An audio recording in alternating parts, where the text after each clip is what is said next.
네, 안녕하세요. 서울대학교 산업공학과 DSB 연구실 박사과정 김도현입니다. 오늘 제가 준비한 논문은 Sequential Recommendation의 방법론에 대한 논문입니다. 제목은 Text is all you need, Attention is all you need와 좀 흡사한데요. Learning Language Representations for Sequential Recommendation.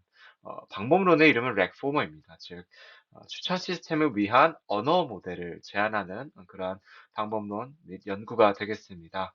어, 재작년 2023년 KDD에 억셉이 돼서 발표가 된 논문입니다. 본 논문의 목차의 순서에 맞게 오늘 해당 내용 준비해 보았습니다.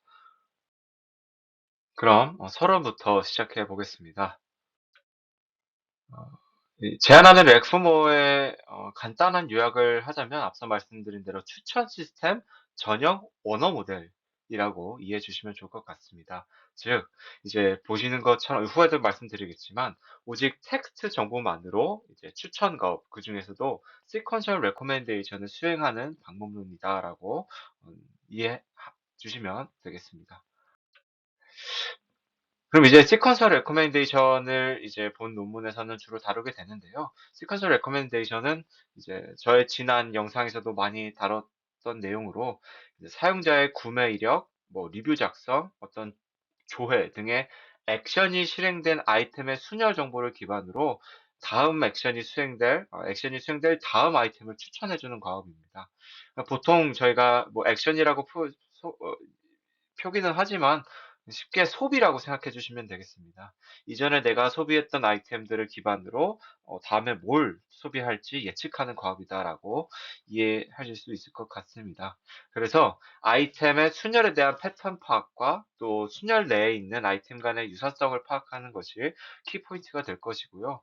만약에 사용자 정보에 주입이 가능한 경우에 뭐 이를 잘 반영한다면은 더욱 개인화된 추천 시스템에 있어서 더 효과적일 것이다라는 많은 연구 결과들이 있습니다. 일반적인 방법론, 보통 컨벤셔널 어, 메소돌로지 뭐 이런 식으로 부르게 되는데요. 이제 아이템별로 아이디 그리고 임베딩을 부여하게 됩니다. 마치 아래 보이시는 대표적인 방법론인 세스렉인데요. 세스렉에서 이 부분처럼 아이템 매트릭스 혹은 아이템 임베딩을 별도로 우리가 마치 언어 모델에서 아이템 토큰에 대한 임베딩 매트릭스를 미리 준비해 놓듯이 이런 식으로 아이템 임베딩을 준비해 두어서 진행되는 방법론들이 주를 이루고 있습니다. 그리고 그에 대한 방법론들을 일컬어 이 콜라보레이티브 인포메이션을 기반으로 한다. 뭐 콜라보레이티브 필터링을 기반으로 한다라는 어, 용어를 많이 사용하고 있습니다.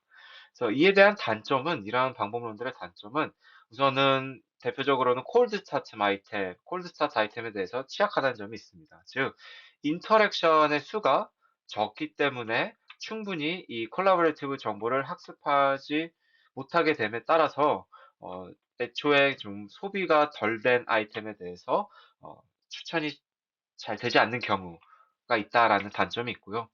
더불어서 아이템의 부가 정보를 뭐 별도의 장치가 없다면은 부여할 수 없게 됩니다. 그래서 이렇게 또 부가 정보를 부여하지 못하는 경우에는 트랜스퍼 러닝도 좀 불가하다는 단점이 존재합니다.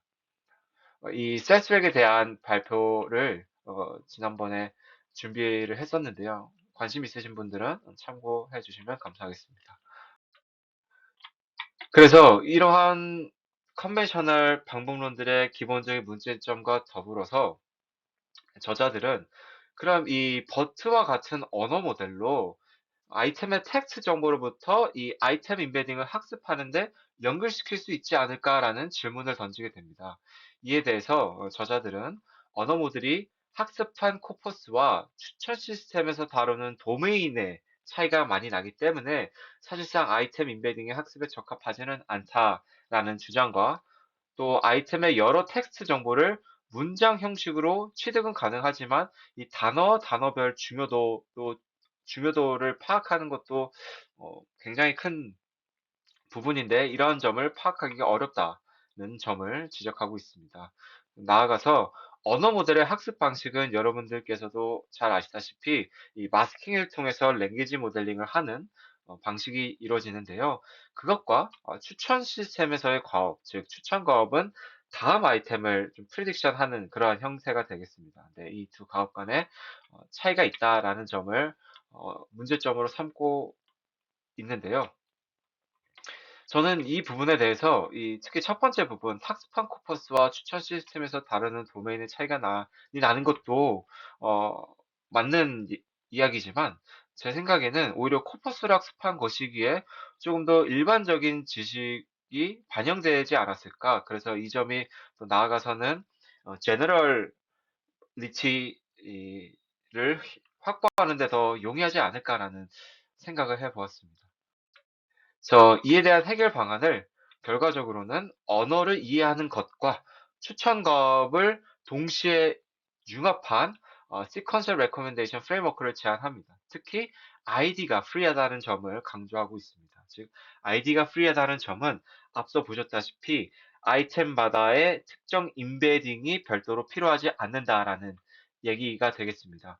그렇다 어쨌든 뭐 후에 보시면 아시겠지만 아이템 임베딩을 구하긴 하는데요. 그때 이 언어 모델, 학습된 언어 모델을 가지고 아이템 임베딩을 구하게 됩니다. 근데 그것이 이전에 활용했던 임베딩 매트릭스를 별도로 이제 지정해 놓고 시작하는 것은 아니다라는 점과 차별점이 있습니다. 그래서 어쨌든 이 해당 방법론, 제안하는 방법론의 주요점이라 함은 세 가지가 있을 텐데요. 첫 번째는 언어 모델에 입력 가능한 범용적인 어, 아이템 텍스트 정보를 이제 입력하는 특정 구조가 필요하다는 점과 그다음에 언어 모델과 추천 가업의 학습이 동시에 잘 이루어져야 된다는 점입니다.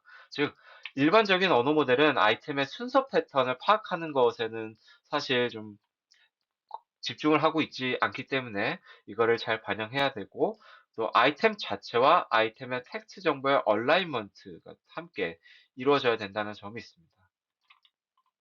이것은 결국에는 크게 얘기하면 아이템의 텍스트 정보는 언어 모델과 연결이 되어 있고 아이템 자체에 대한 정보는 이를테면 이 패턴 아이템의 여러 가지 나열에 있어서의 아이템이 가지고 있는 의미이기 때문에 이 추천 가업과 잘 연결이 돼야 된다는 것과 어, 생각해 볼 수 있습니다.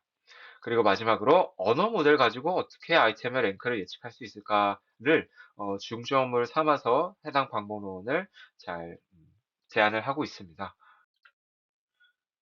그래서 각각에 대해서는 보시는 것처럼 첫 번째 주요점에 대해서는 아이템의 정보를 키와 밸류 형식으로 구성해서 애초에 준비한다는 이야기를 하고 있습니다. 즉 아래 예시를 보시게 되면은 어떤 뭐 맥북 맥북이 있는데요. 이 내에서 제목, 아이템 이름이죠. 그 다음에 뭐 브랜드명, 그 다음에 색깔명 이런 식으로 이제 아이템의 정보를 요 속성 어트리뷰트라고 하는데요. 이거를 그 해당 값을 밸류로 이제 구성을 하게 됩니다.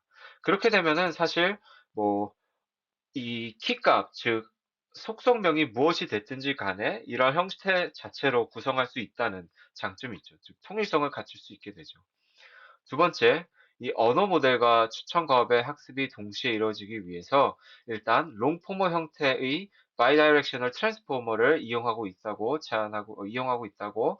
주장하고 있습니다. 즉 롱포머를 이용하는 것은 불가피하게 이 한 제품마다의 이 정보도 꽤나 길어지고 그리고 이러한 아이템들이 여러 개가 필요하기 때문에 입력값의 길이를 절대적으로 많이 받아야 되는 언어 모델이 필요하다. 그래서 롱포머를 정했다라고 이야기를 하고 있습니다. 그리고 세 번째, 아이템의 랭크를 예측함에 있어서는 앞서 말씀드렸다시피 어쨌든 어, 아이템별 레프레젠테이션을 구할 것이고 이제 시퀀스, 이 사용자의 시퀀스에 대한 레프레젠테이션을 구하게 되는데요. 이 모두를 이 롱포머에 입력돼서 얻어진 CLS 토큰의 레프레젠테이션을 활용하고 있다라고 이해해 주시면 되겠 것 같고요. 그리고 그 CLS 토큰의 레프레젠테이션 간의 비교를 통해 랭킹이 이루어진다라고 이해해 주시면 되겠습니다. 그럼 본격적으로 방법론에 대해서 살펴보겠습니다. 노테이션을 그럼 함께 살펴보시겠습니다. 뭐, 잘 이해하실 수 있다시피 전체 아이템 셋이 있고, 그 다음에 해당 유저에 대한 시퀀스가 이렇게 쭉 있게 됩니다. 그러면 시퀀스는 뭐 보통 맥스 랭스를 설정해서 이렇게 좀 유한계의 아이템으로 구성이 되어 있고요. 본 방법론에서 좀 중요하게 여길 것은 이 어트리뷰트 딕셔너리입니다. 앞서 말씀드린 대로 또 앞서 보신 바와 같이 아이템 정보를 키와 밸류의 페어로 구성한 그런 딕셔너리인데요. 가령 이런 식으로 됩니다. 우선 이 딕셔너리 i는 이 i번째 i번째라고 할게요. i번째 아이템에 대한 어트리뷰트 딕셔너리가 될 것이고 뭐 전체 이렇게 m개의 어트리뷰트가 있다고 생각해 보시겠습니다. 그러면은 key1 value 1, key2 value 2 쭉 해서 key m과 value m이 있을 것이고요. 이때 key는 어트리뷰트의 name, 그 다음에 v는 해당 어트리뷰트의 값. 앞서 보신 예시에 따르면 색깔과 그 색깔이 무엇인지를 나타내는 것과 같습니다. 그 다음에 이 키와 밸류는 모두 텍스트이기 때문에 뭐 여러 개의 텍스트로 구성이 한 키와 밸류 각각 모두 여러 개의 단어로 구성될 수 있습니다. 단 여기서 각각의 각각을 표현함에 있어서 최대 길이 뭐 쉽게 글자 수라고도 생각해 주시면 될 것 같은데요. 이 글자 수를 C만큼을 설정해서 키에 대한 글자, 밸류에 대한 글자를 이런 식으로 쭉 미리 선정을 하게 됩니다. 그 다음에 최종적으로 이렇게 구한 키와 밸류에 대해서 쭉 일렬로 나열해서 하나의 센텐스처럼 어, 만든 것을 아이템 센텐스, 즉 TI라고 표시를 하게 됩니다. 그래서 이렇게 되면은 사실 이 자체가 아이템의 ID처럼 역할을 하는 것이지요. 그래서 결과적으로 아이템의 ID가 필요하지 않다. 아이템의 인덱스라고 이해해 주시면 좋을 것 같은데요. 아이템의 인덱스가 별도로 필요하지 않다라고 볼 수 있습니다. 자, 그러면 렉포 뭐 앞서 이 전체 구조를 보셨는데 하나씩 살펴보시겠습니다. 먼저 입력 값은 그러면은 앞서 이제 아이템 i에 대해서 아이템 센텐스를 구하게 됐으므로 이제 맨 앞에 CLS 토큰과 함께 가장 최근에 소비한 아이템부터 마지막 가장 뭐랄까 오래된 아이템의 순서로 역순으로 이제 아이템 인풋을 구성하게 됩니다. 예를 들면 이런 것이죠. CLS 토큰 있고 타이틀, 그다음에 에어 랩탑. 이 마스크는 잠시 후에 보겠습니다. 그다음에 브랜드, 애플, 색깔, 금색, 그다음에 두 번째 쭈루루루 이렇게 되는 것이죠. 그 다음에 임베딩 레이어입니다. 일반적으로 언어 모델에 특히 버트나 이 트랜스포머 인코더를 활용한 임베딩에는 보통 토큰 임베딩, 포지션 임베딩, 뭐 때에 따라서 타입 임베딩까지 있는데요. 여기서도 마찬가지로 토큰 임베딩과 이제 포지션 임베딩은 기본적으로 들어가게 됩니다. 다만 여기서의 토큰 타입 임베딩이 좀 재밌는데요. 각 토큰이 결국에는 앞서 보신 TI에 따르면은 CLS 그 다음에 그 TI가 원래 딕셔너리의 키 값인지 밸류 값인지를 나타내게 되는데요. 결국엔 이 세 가지 중 하나로 타입이 정해지게 됩니다. 그래서 각각에 대한 토큰이 어떤 타입인지를 나타나는 그런 토큰 타입 임베딩이 있게 되겠고요. 그 다음에 아이템 포지션 임베딩입니다. 이거는 아이템의 순서를 나타내는 임베딩으로 뭐 토큰 포지션 임베딩과는 조금 다른 개념이 되겠습니다. 보시는 바와 같이 CLS는 사실 의미가 없는 0번째 토큰이고 여기서부터 전체 n번째 순서를 의미하게 되고 이런 식으로 아이템의 순서를 나타내는 특히 역순을 나타내는 임베딩이 있습니다. 그리고 이 임베딩이 모두 더해져서 하나의 임베딩으로 구해지게 됩니다. 네, 보시는 바와 같이 더해지는 것이 이와 같은 형태가 되고 이게 이제 레이어넘을 거쳐서 이 전체 인풋에 대한 레프레젠테이션을 구할 수 있게 됩니다.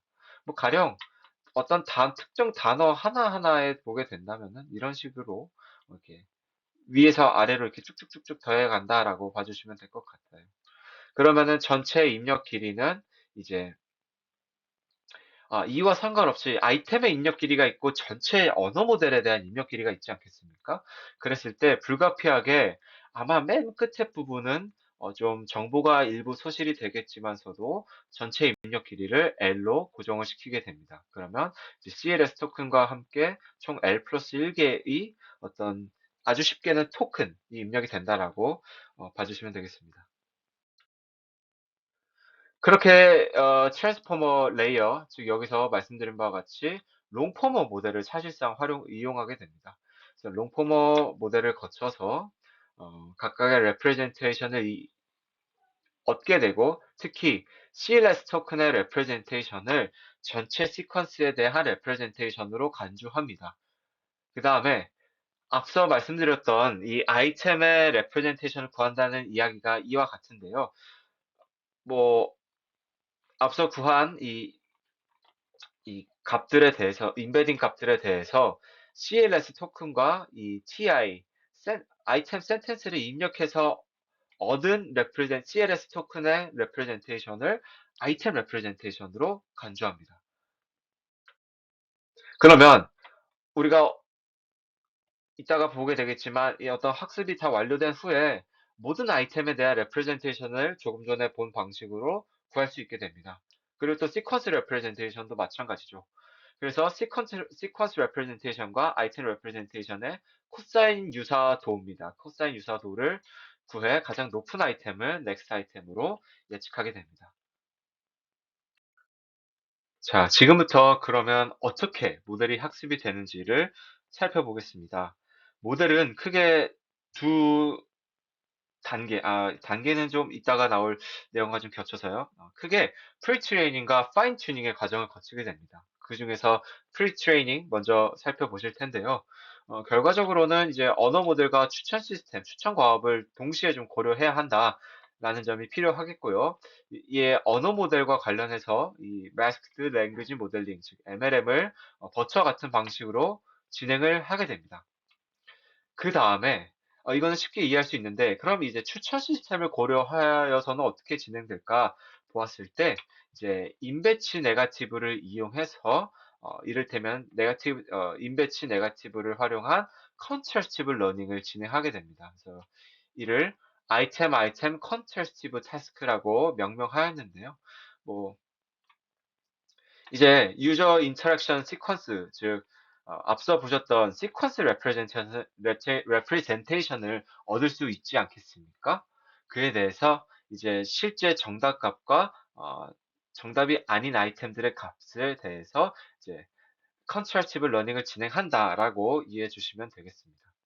그래서 이 MLM과 IIT에 대한 로스의 가중합을 통해, 특히 이 람다 값, 여기서 봤을 때 MLM을 조금 더 덜 두는 것 같은데요, 비중을. 어쨌든 이런 식으로 프리트레이닝의 로스를 구해서 사전 학습을 진행하게 됩니다. 그 다음에 말씀드렸던 이 파인 튜닝 단계인데요. 파인 튜닝은 또 스테이지 1과 스테이지 2의 두 단계로 거쳐서 진행됩니다. 이 두 단계에 대한 알고리즘은 우측에 보시는 바와 같습니다. 그랬을 때 스테이지 1은 이 부분이 되겠는데요. 우선 에폭을 동일하게 설정을 합니다. 그랬을 때 새로운 에폭이 시작될 때 모든 아이템별 인베딩, 레프레젠테이션을 앞서서 말씀드린 방식으로 다 구하게 됩니다. 그랬을 때 파인 튜닝 로스는 별게 없습니다. 그냥 실제 아이템에 대한 네거티브 샘플링을 또 비슷하게 좀 진행을 하는 방식이죠. 그래서 이 전체 아이템에 대한 어, 네거티브 샘플링이 아니라 사실 이거는 네거티브 로그 라이클리후드라고 보시면 될 것 같아요. 네. 그래서 파인 튜닝 로스를 하는데 이 부분 전체 아이템에 대해서 좀 계산을 하는 게 불필요하게 많지는 않을까라는 생각을 가져보게 되었습니다. 그 다음에 스테이지 2로 바로 넘어가게 되는데요. 스테이지 2는 스테이지 1에서 이 에폭에 따라서 종결되었을 때 그때 학습된 아이템 인베딩을 고정한 채 이제 모델만 학습한다라고 보시면 되겠습니다. 그러면 사실 스테이지 2는 이 이 에폭에 의해서 좀 많이 의존하게 되는 경향을 보이지 않을까라고 생각이 듭니다. 그랬을 때 이 evaluate 부분, 특히 이 부분이 있지 않겠습니까? 이때 사실 추천 시스템은 여러 가지 지표를 활용하고 있는데요. 그래서 어떤 거를 기준으로 이전보다 쉽게 말하면 베스트 성능을 내는 그런 파라미터를 찾을지에 대해서 코드를 통해서 확인했을 때 이 NDCG의 10 값으로 평가 지표를 삼은 것을 확인할 수 있었습니다. 그랬을 때 지금처럼 쭉 사실 방법론에 대한 내용은 여기까지입니다. 굉장히 단순하고 직관적이고 쉽죠. 그랬을 때 이러한 방법론이 다른 방법론들과는 어떤 차이점이 있을까? 저자들이 직접 정리를 했는데요. 서두에 말씀드린 전통적인 컨벤셔널한 또 트래디셔널한 시퀀셜 레코멘데이션 시스템들과 비교했을 때 이제 얘네들은 각 아이템별 학습 가능한 임베딩 매트릭스가 별도로 존재합니다. 그렇지만 말씀드린 대로 데이터 스파시티에 의한 콜드 스타트 아이템 문제가 있고요. 그 다음에 이 방법론들은 텍스트 정보를 일부 부여할 수 있습니다. 그랬을 때 이 카테고리 및 제목 등의 부가 정보를 버트를 이용해서 함께 입력하는 형태를 가지고 있는데요. 그럼 이 두 가지의 컨셉과 렉포머와 비교했을 때 렉포머는 언어 모델과 추천 시스템을 동시에 학습시키는 것이기에 이 좀 전이성이 좋다, transferability가 높다라는 점을 강조하고 있고요. 특히 이러한 특성으로 인해서 새로운 도메인에 잘 뭐랄까 어댑티브하고 또 콜드 스타트 문제도 이로 인해서 또 완화할 수 있다라는 장점이 있다라고 주장하고 있습니다. 그럼 실험 결과 함께 살펴보시겠습니다. 우선 기본적으로 아마존 데이터셋들을 모두 활용했고요. 프리트레이닝과 파인 튜닝에 활용한 데이터셋이 서로 달랐습니다. 그래서 프리트레이닝에 활용한 카테고리들은 다음과 같았고, 그다음에 프리트레이닝에서도 이제 밸리데이션이 필요하지 않겠습니까? 그래서 이에 대한 밸리데이션 데이터셋으로는 CD와 바이닐에 관한 데이터셋을 이용했고, 그다음에 파인 튜닝 및 실제 모델에 대한 평가는 보시는 카테고리 6가지를 이용했다고 합니다. 그리고 아이템 딕셔너리를 어트리뷰트 딕셔너리를 만들 때 3개의 항목을 이용했다고 합니다. 그게 이제 아이템의 제목, 그다음에 카테고리, 그다음에 브랜드 이렇게 3가지를 이용했다고 합니다. 데이터셋의 통계량은 다음과 같습니다. 특히 이 density가 뭔지 좀 생소하신 분도 계실 텐데요.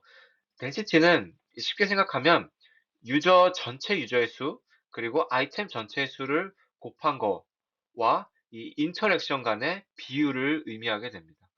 그러면은 이제 density가 높다는 뜻은 이제 density가 낮다는 뜻은 아무래도 콜드 스타트 아이템, 콜드 스타트 유저들이 굉장히 많다라는 의미와도 같을 것입니다. 네, 베이스라인으로 크게 세 가지 군의 방법론들을 준비했습니다. 하나는 아이디 기반 방법론, 그리고 또 다른 하나는 아이디와 텍스트를 같이 활용하는 거, 그 다음에 마지막은 오직 텍스트만 활용하는 방법론, 이 세 가지를 준비하여 비교했습니다. 그 다음에 평가와 그리고 임플리멘테이션에 대한 설명인데요. 평가는 후에 보시겠지만 NDCG와 리콜 값, 그리고 MRR 값을 이용하였고, 이제 롱 포머를 이용했다는 말씀을 드렸는데요. 이 해당 웨이트 네임과 그리고 그때 로컬 어텐션 윈도우 사이즈를 64로 설정한 점이 좀 특징입니다. 그리고 전체 입력 길이를 원래는 4096까지인데 그렇게까지는 안 한 것 같습니다. 1024로 했고요. 그다음에 어트리뷰트별 최대 토큰 입력 길이 아까 말씀드린 C 값이 될 텐데요. 32로 정했습니다. 그다음에 유저 시퀀스 길이는 최대 50으로 설정했고 토큰 타입 그다음에 아이템 포지션 인베딩은 다 초기화되었고 나머지는 이 학습에 필요했던 디테일들에 대한 설명입니다. 전체 모델 간 성능 비교 결과를 살펴보시겠습니다. 대부분의 경우 대부분의 데이터셋과 지표에서 렉포머가 거의 다 가장 좋은 모습을 보이고 있습니다. 이 경우를 제외하고요. 그리고 저자들이 좀 강조하고 있는 것이 아이디와 텍스트를 함께 활용하는 방법론이 아이디를만을 사용하는 것보다 그래도 조금은 우수한 모습을 보이고 있다. 그래서 텍스트의 정보가 굉장히 유효하다라는 점을 이야기하고 있습니다. 제가 봤을 때는 사실 그렇게 막 큰 차이를 내보이는 것 같지는 않거든요. 마찬가지로 레포머를 제외한 다른 텍스트 온리보다도 또 좋은 경우도 많이 있다라는 점도 함께 강조하고 있습니다. 네, 이 부분이 이제 레포머가 가장 좋은 모습을 보이고 있다는 점을 임프루먼트와 함께 다른 방법론 중에서 높은 것 대비 얼마나 더 높아졌는지를 보여주고 있습니다. 그 다음에 텍스트 온리가 더 좋은 경우도 몇몇의 데이터셋에 대해서는 좀 그러한 결과를 나타내고 있다는 점을 보여주고 있는데요. 이거는 이제 어, 이 아이템 자체가 뭔가 어, 텍스트의 설명이 부가되는 게 좋은 경우에 그러한 경우를 그런 모습을 보이고 있다라는 점을 강조하고 있습니다. 다음으로는 이제 로우 리소스 퍼포먼스라고 해서 이제 제로샷과 퓨전 러닝에 대한 퍼포먼스 비교를 보여주고 있습니다. 우선 제로샷에 대한 성능 비교인데요. 이거는 이제 파인 튜닝 없이 프리 튜닝 된 것으로부터의 효과를 보이기 위함이다라고 이해해 주시면 되겠습니다. 그래서 아시다시피 프리 튜닝은 언어 정보와 추천 가업을 위한 아이템 간의 비교 정보를 동시에 학습하고 있습니다. 따라서 텍스트 온리 방법론들과 비교를 진행했었는데요. 왜 아이디 온리 방법론들은 이제 진행하지 못했냐면 사전 정보가 없기 때문에 즉 제로샷을 하지 못하게 됩니다. 결과적으로는. 무슨 말이냐면 제로샷을 하려면은 어느 정도 아이디 온리 방법론들은 이 학습이 이루어져야 되는데요. 이제 제로샷 상황에서는 그게 적용이 되지 않습니다. 그래서 그냥 해당 방법론들의 성능 평가 지표, 달리 얘기하면은 학습이 된 아이디 온리 방법론들의 성능 평가 지표의 평균값을 산출해서 이렇게 비교를 한 것이고요. 결과적으로는 이제 렉포모가 다른 텍스트 기반 방법론들보다 훨씬 더 좋은 모습을 보이고 있고, 특히 이 scientific 데이터셋에 대해서는 파인 튜닝이 완료된 아이디 온리 방법론보다도 더 성능이 좋다는 것을 제로샷만으로도 성능이 좋다는 것을 강조하고 있습니다. 다음은 로우 리소스 상황에서의 성능 비교입니다. 그래서 전체 학습할 수 있는 데이터의 1%, 5% 이런 식으로 비율을 다르게 두어서 진행하였고 아이디 온리, 텍스트 온리, 그리고 레포머 이런 식으로 비교를 대표적으로 하고 있습니다. 그래서 확실히 데이터 양이 적을 때는 언어 정보를 반영할 수 있는 방법론이 확실히 더 효과적인 것을 알 수 있습니다. 다만 이제 아이디 온리, 세스렉의 경우에는 데이터 양이 증가함에 따라 이 성능 향상 폭이라 할까요? 성능 향상 비율이 굉장히 높습니다. 다른 모델들에 비해. 이에 따라서 여기서 강조하고자 하는 것은 텍스트를 활용하는 경우는 이제 로우 리소스 상황에서도 아이디 온리 방법론들보다는 좋고 만약에 또 아이디 온리 방법론은 좀 이렇게 데이터가 조금이라도 증가하면 그에 대한 성능 향상 폭이 크다라는 점을 함께 강조하고 있습니다. 그 다음으로는 이제 콜드 스타트 아이템에 대한 평가를 진행했습니다. 그래서 크게 두 가지로 구분 지었는데요. 인셋과 콜드 스타트인데, 이제 인셋의 경우에는 시험용 아이템이, 이제 시험용은, 제가 말씀드리진 않았지만, 리버나웃을 가정해서 추천 가업에서의 리버나웃, 즉, 가장 마지막, 소비된 아이템을 테스트 아이템으로 두고 진행되는 방식인데, 그 시험용 아이템이 학습용 아이템 셋에 최소 한 번씩은 등장한 시퀀스들만 가지고 학습을 한 것이고 그 다음에, 그 시험을 한 것이고요. 그 다음에, 콜드 스타트 데이터셋은 인셋을 제외한 나머지 시퀀스들을 가지고 이제 시험을 한 것입니다. 그랬을 때 우선 학습은 인셋 데이터셋으로 모두 학습을 하고 평가 자체를 두 개의 데이터셋으로 진행한 것입니다. 그랬을 때 여전히 셋스렉과 유니에스렉을 같이 비교하고 있고 셋스렉의 경우 콜드 스타트 아이템 인베딩을 획득할 수 없기 때문에 학습할 때 한 번만 등장하는 아이템들의 아이디를 모두 콜드라고 간주해서 콜드 토큰으로 대체한 후에 이를테면 콜드 아이템, 콜드 인덱스를 지정한 것이죠. 그래서 이에 대한 인베딩을 획득한 것입니다. 어쨌든 그래서 4개의 데이터셋을 가지고 비교를 한 것인데 아트와 펫은 앞서 보시면은 이제 사이즈가 굉장히 큰 데이터셋인데요. 이제 유니에스렉이 세스렉보다 훨씬 더 좋은 성능을 보이고 있음에 따라서 이 역시도 이제 콜드 스타트 아이템에 대해서 텍스트 정보가 굉장히 효과적이다라는 점을 보여주고 있습니다. 뭐 궁극적으로는 어쨌든 렉포모가 콜드 스타트에서도 좀 좋은 모습을 보이고 있다는 점도 함께 강조하고 있습니다.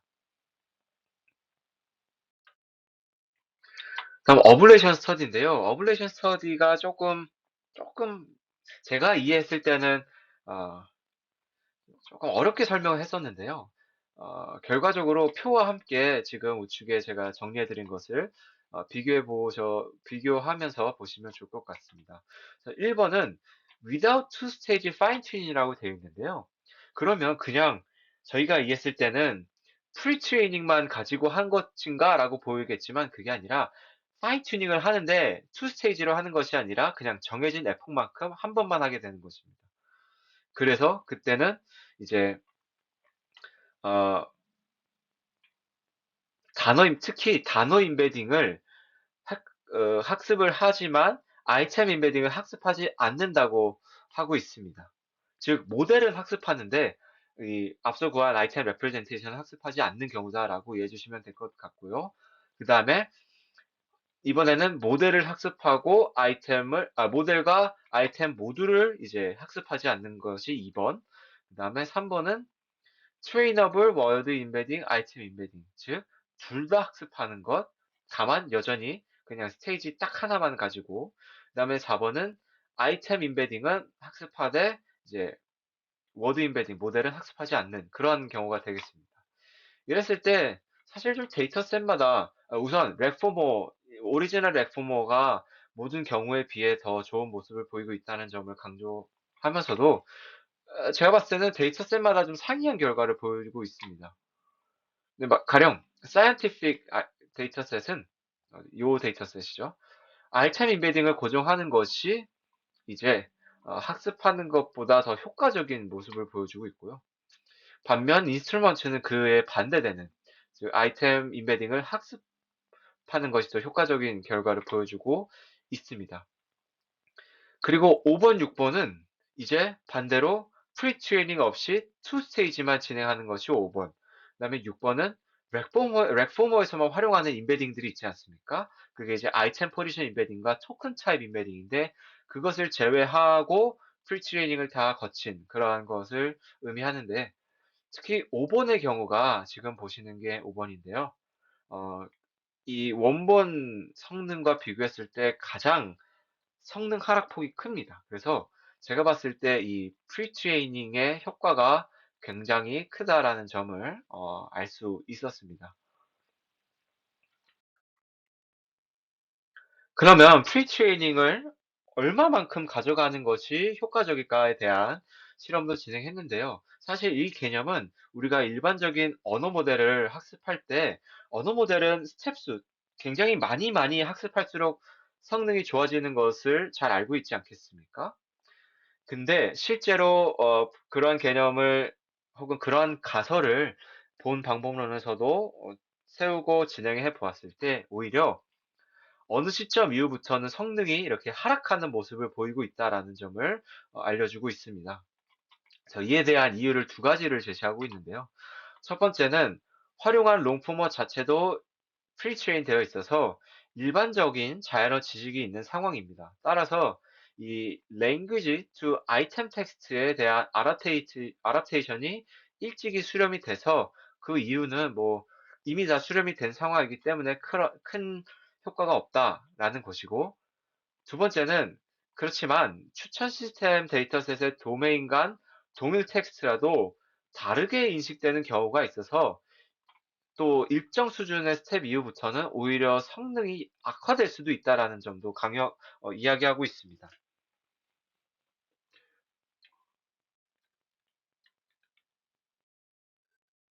자, 지금까지 이 해당 방법론, 그리고 방법론의 비교 실험 결과, 그리고 방법론 자체에 대한 탐색의 결과들을 함께 살펴보셨습니다. 끝으로 결론을 어, 마무리 짓고 본 발표 마치겠습니다.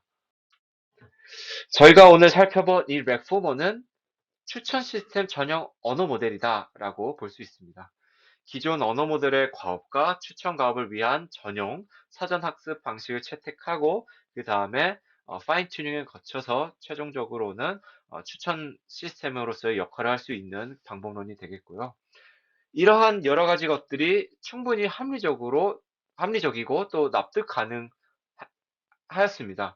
그러나 저는 앞서 보셔서 아시겠지만 투 스테이지가 이렇게 한 번은 그 정해진 에폭에 대해서 아이템 인베딩을 학습하고 매번 이제 이터레이션마다 에폭마다 구해서 학습시키고, 그리고 스테이지 2에서는 그걸 고정한 채 모델만 학습시키고, 이게 좀 효과적인가? 그러니까 즉 계산량에 대비 좀 효과성이 있는가에 대한 의구심을 갖고 있습니다.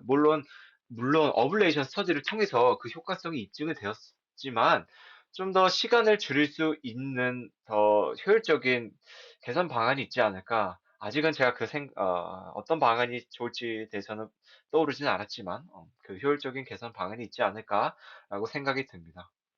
그리고 제가 좀더 중점적으로 유의 깊게 보는 것은, 물론 다른 텍스트 온리 방법론들도 많이 존재하지만 이 기존의 콜라보레이티브 필터링 기반 방법론들의 도움 없이 오로지 언어 모델만으로서 구성한 방법론으로서 가장 큰 어, 의의가 있는 그런 연구이지 않나라고 생각이 들고, 해당 방법론이 이제 LLM을 등장하고 이후에 LLM을 기반한 방법론들과도 여러 이제 베이스라인으로 활용이 되고 있는데요.